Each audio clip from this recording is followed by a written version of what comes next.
Oi gente, aqui é a Roberta Hoff, bem-vindos ao canal. Se você ainda não é inscrito, se inscreva. Deixe um like logo no começo do vídeo que me ajuda muito na relevância do canal e do vídeo. Deixa também um comentário do que você achou do caso, pode ser até um emoji, eu tô respondendo a todos.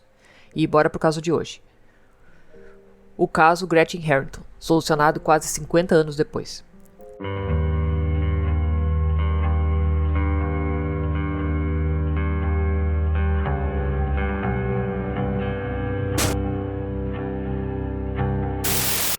Gretchen Eleanor Harrington nasceu no dia 13 de junho de 1967 na cidade de Marple, condado de Delaware, Pensilvânia, Estados Unidos. Ela era filha de Harold Harrington e Anna Harrington. Na época do caso, seu pai, o Harold, trabalhava como ministro em uma igreja presbiteriana. A cidade, em 2015, tinha uma população de mais de 23 mil pessoas. Marple era o lar de uma série de atrações interessantes, incluindo os campos de Buma e os Jardins Marple. A cidade é um lugar relativamente seguro para se viver, com uma taxa de criminalidade inferior à média nacional. Sua pontuação de criminalidade de 0 a 17 a torna uma das cidades mais seguras da Pensilvânia. Gretchen saiu de casa para participar de um programa de acampamento bíblico de verão. Esse acampamento tinha 2 locais. O primeiro era a Igreja Reformada Cristã da Capela da Igreja da Trindade, onde um homem chamado David Zanstra serviu como pastor. O segundo local era a Igreja Presbiteriana Reformada, onde o pai de Gretchen, Harold, era o pastor. As atividades do acampamento bíblico aconteciam pela manhã na primeira igreja e depois o David transportava as crianças para a segunda igreja. As famílias Harrington e Zanstra se conheciam bem e elas moravam perto uma da outra. Ambos os pais trabalhavam como pastores, enquanto ambas as mães elas desempenhavam um papel mais tradicional de esposa de pastor. A jornada de Gretchen naquele dia era incomum. Normalmente ela estaria caminhando para o programa de acampamento bíblico de verão com suas 2 irmãs, a Zoe, de 12 anos, e Harriet, de 11 anos. Era sua rotina diária. Porém, naquele dia específico, a sua mãe, Anna, tinha acabado de dar à luz ao bebê chamado Jessica, e estava trazendo a recém-nascida de volta para casa. Joe e Harriet optaram por ficar e aguardar o retorno. Apesar dessa mudança na rotina, o pai de Gretchen, Harold, a encorajou a ir ao programa de acampamento bíblico de verão para manter o seu registro de frequência perfeito. E então a Gretchen embarcou na caminhada sozinha como seu pai lhe ordenou. Ele se despediu, passava das 9 horas quando ela começou a subir a colina em direção à igreja Trinity. Harold manteve um olhar atento sobre ela enquanto ela prosseguia pela rua Lawrence. Um vizinho viu ela passar por sua casa 5 minutos depois do pai ter dito que ela havia saído para ir para a escola bíblica. Na década de 70, em um lugar suburbano tranquilo como Marple, era totalmente normal ver crianças andando sozinhas em dias ensolarados de verão. A ideia de perigo nem passava pela cabeça das pessoas. Essa era uma época em que as crianças brincavam livremente até tarde da noite, eles vagavam pelas ruas, aventuravam-se em florestas e até se refrescavam em Darby Creek, um rio que corria atrás da casa da Gretchen, sem qualquer preocupação. As crianças caminhavam até as casas dos seus amigos a quarteirões de distância, sem qualquer ajuda de telefone celular ou relógio GPS para manter eles conectados com os pais. Marple era simplesmente um lugar excepcionalmente seguro, e é exatamente por isso que muitos habitantes da Filadélfia de longa data escolheram se mudar para lá na década de 1960. A Gretchen deveria estar na Trinity Chapel Christian Reformed Church às 9h30, mas ela não chegou. O Harold percebeu a sua ausência por volta das 11 horas, quando um grupo de amigos de Gretchen chegou à porta da frente da residência procurando por ela, preocupados e incapazes de localizar Gretchen dentro das aulas ou nas proximidades. Ele ligou para o reverendo David Zanstra, da Igreja Cristã Reformadora, que ficava na rua Lawrence 137. O reverendo checou com os professores e eles disseram que não viram a Gretchen naquele dia. A polícia foi chamada às 11 horas e 29 minutos daquela manhã. Fred Blank, detetive da cidade de Marple, disse que depois disso ninguém mais encontrou nenhum rastro da Gretchen. Mais de 200 policiais, bombeiros e voluntários procuraram nas redondezas da cidade de Marple no dia 16 de agosto em busca da menina de 8 anos desaparecida no dia anterior. O chefe responsável pela busca a Gretchen disse que polícia, bombeiros voluntários e unidades K9 estavam procurando em ambos os lados das áreas da floresta da cidade. Até um helicóptero sobrevoou o local. Eles tinham muito poucas informações para trabalhar. Com o chefe de polícia Daniel Hennessy admitiu abertamente a um jornal local que não tinham pistas sobre o paradeiro dela. Essa situação deixou toda a cidade em estado de pânico.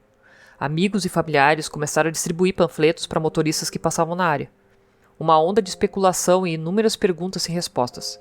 As especulações giravam em torno dela ter fugido, ela acidentalmente se afogou no riacho, um estranho poderia ter sequestrado ela, ou alguém que ela conhecia também poderia ter sequestrado.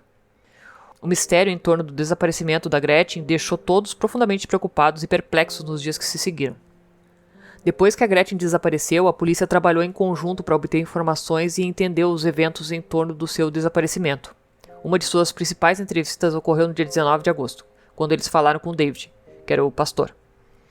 Durante essa conversa, o David revelou que realmente tinha transportado um grupo de crianças para a igreja no dia em que a Gretchen desapareceu, mas ele afirmou que a Gretchen não estava lá.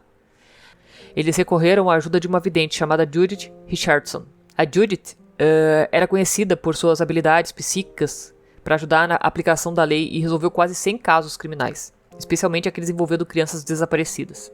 Em setembro de 1975, a Judith se sentou com os policiais e fez uma previsão que ela mesma esperava que não se revelasse correta. De acordo com as suas percepções psíquicas, ela acreditava que a Gretchen estava morta. A Gretchen desapareceu no dia 15 de agosto de 1975, deixando seus vizinhos e a polícia sem pistas. 2 meses depois, um caminhante descobriu restos de esqueletos no Ridley Creek State Park, no município de Edmond, que mais tarde foram identificados como sendo de Gretchen. Seu túmulo improvisado ficava a 3,5 km de onde ela foi vista pela última vez. Uma autópsia revelou que ela havia sido morta por traumatismo contundente na cabeça, segundo a polícia. Suas roupas estavam cuidadosamente dobradas e empilhadas perto do seu corpo, sua calcinha pendurada em uma árvore próxima, como se sinalizasse para os espectadores seus restos mortais.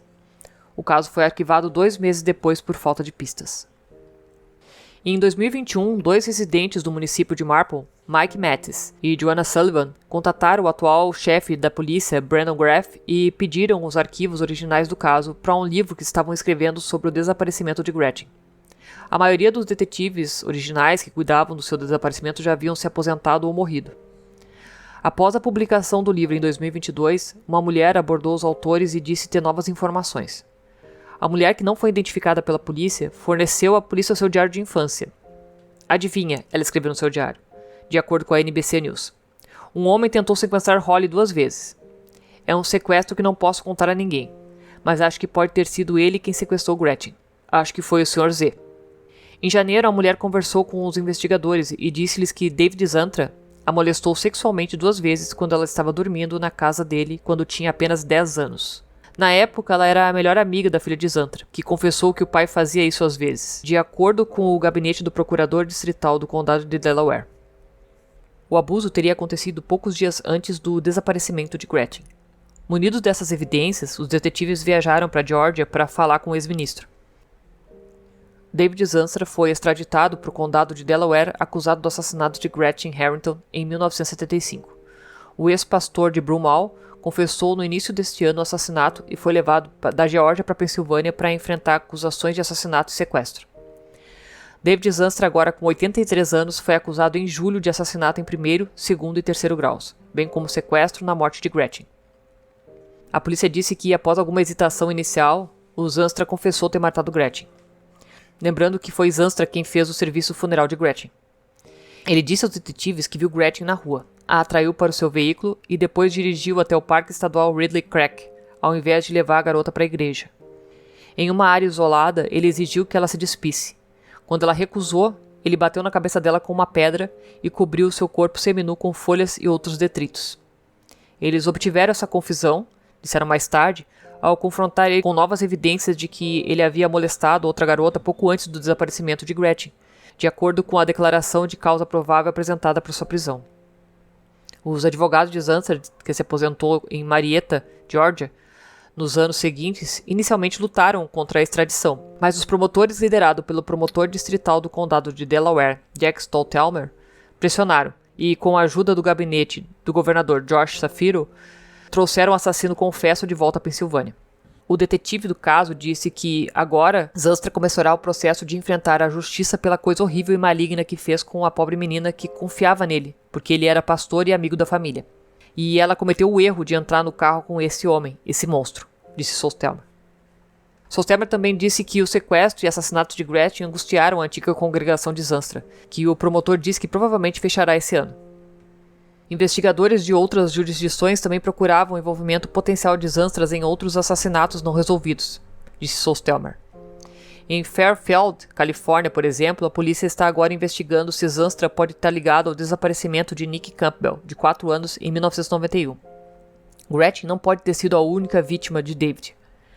Há outras 2 vítimas conhecidas além de Harrington, da mesma época que supostamente foram agredidas sexualmente por Zanstra.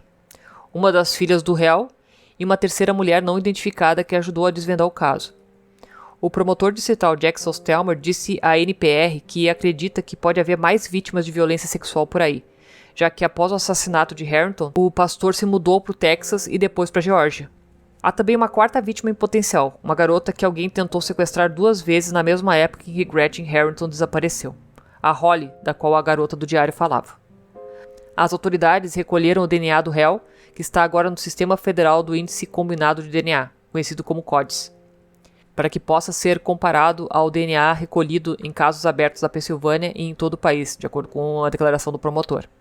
Além de Marple, Pensilvânia, e Marietta, Geórgia, Zanstra também morava em Plano, Texas. Na minha opinião, ele abusou dela, porque outro motivo ele teria somente matado quando ela se negou a tirar as roupas. Até porque o corpo da garota foi encontrado nu. Eu ainda acredito que ele matou a Gretchen por ter abusado dela. De qualquer forma, isso só torna o crime dele ainda mais horrível. E é só uma especulação porque eles não fizeram esse tipo de teste, porque eu acho que naquela época não tinha como, e porque o corpo devia estar muito deteriorado para esse tipo de coisa. Mas eu acho que é muito mais porque naquela época não tinha como fazer esse tipo de teste. Então, gente, esse foi o caso de hoje. Deixa o like se ainda não deixou, deixa também um comentário sobre o que você achou do caso, e compartilha com quem você acha que pode gostar do conteúdo. Obrigada por assistir até aqui e até a próxima. Beijo!